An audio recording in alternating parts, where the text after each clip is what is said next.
We'll guide you step by step on how to set Google Chrome as your default browser.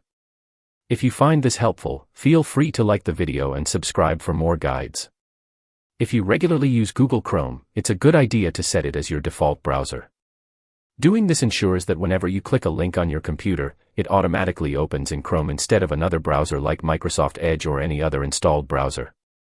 Before we begin, make sure to follow the full guide without skipping any steps, as missing a part could lead to incorrect settings. To start, go to the bottom left corner of your screen and click the Windows Start button. From there, open the Settings app.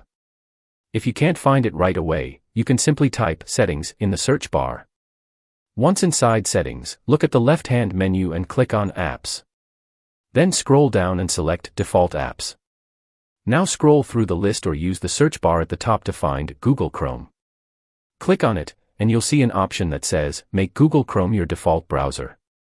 Click Set Default, and Windows will begin assigning Chrome as your default browser.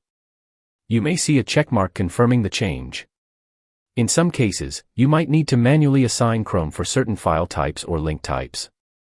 If so, just click each one and select Chrome, then set it as default again. Once everything is set, all your web links and supported file types will open in Google Chrome automatically.